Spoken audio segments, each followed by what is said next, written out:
అందరికీ నమస్కారం. మనకు చాలామంది ఒక విషయం చెప్తారు. డాక్టర్ బిఆర్ అంబేద్కర్ గారి రిలీజియన్ ఏంటి అంటే మతం. డాక్టర్ బిఆర్ అంబేద్కర్ గారు చిన్నప్పటి నుంచి ఎన్నో కష్టాలు పడ్డారు. అప్పుడు భారతదేశంలో అంటరానితనం ఉండేది. అంటరానితనం అంటే కొంతమంది వ్యక్తుల్ని దూరం పెట్టడం. అటువంటి కష్టాలు పడి స్కాలర్షిప్తో ఒక ఉన్నత స్థాయికి వచ్చి భారత రాజకీయాల్లో ఒక సముచితమైన స్థానం పొంది రాజ్యాంగ నిర్మాతగా ఎదిగి ఒక రాజ్యాంగాన్ని మన భారతదేశంగా అందించిన మహానుభావుడు. అటువంటి మహానుభావుడు అప్పుడున్న పరిస్థితులు బట్టి హిందువుగా పుట్టాను, హిందువుగా చనిపోను అని ప్రకటన చేశారు. ఎందుకంటే అప్పుడున్న పరిస్థితుల్లో ఆయనకి ఎదురుపడిన అవమానాలు బేస్ చేసుకొని ఆ మాట అనడం జరిగింది.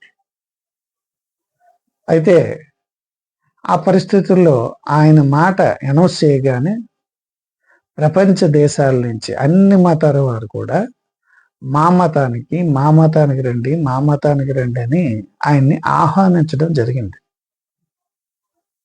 అప్పుడు ఆయన కొంచెం సమయం ఇవ్వండి, నేను చెప్తానని చెప్పి ఆయన అన్వేషణ చేయడం మొదలెట్టారు. ఏ మతం ఎలా ఉంది అని చూశారు. క్రిస్టియనిజం చూశారు. అక్కడ కూడా అసమానతలు ఉన్నాయి.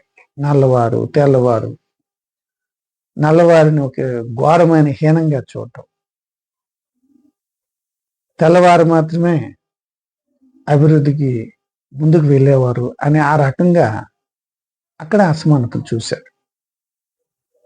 అదేవిధంగా ఇస్లాం చూశారు. అక్కడ షియా, సున్నీ, అహ్మద్, సూఫీ ఇలాగా రకరకాలుగా విభజించబడి వాటి మధ్య మనస్పర్ధలు పెడుతూ వాటి మధ్య కూడా అసమానతలు కనిపించాయి.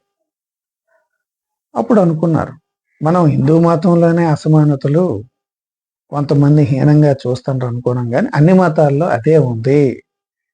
అసలు నిజమైన మతం ఏముంది, నిజమైన మార్గం అని అన్వేషణ చేసినప్పుడు ఆయనకి బుద్ధిజం అంటే బుద్ధుడే దేవుడు అనే దేవునిగా పూజించే మతాన్ని చూశారు.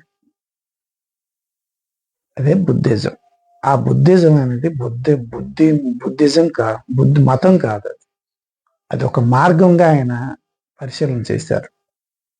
తర్వాత కాలంలో ఇది మతంగా మారింది, కానీ మొదట్లో అది మార్గం.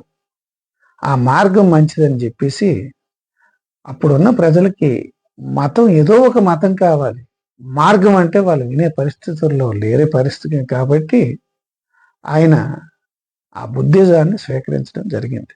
అది భారతదేశంలో జన్మించి ఉన్న మతం కాబట్టి ఆయన అది స్వీకరించడం జరిగింది. అది ఒక మార్గంగా స్వీకరించారు. బుద్ధుని వాక్యాలు, అలాగే అష్టాంగ మార్గాలు, అవన్నీ కూడా మరో వీడియోలో మీరు చూస్తారు, నేనే చెప్తాను.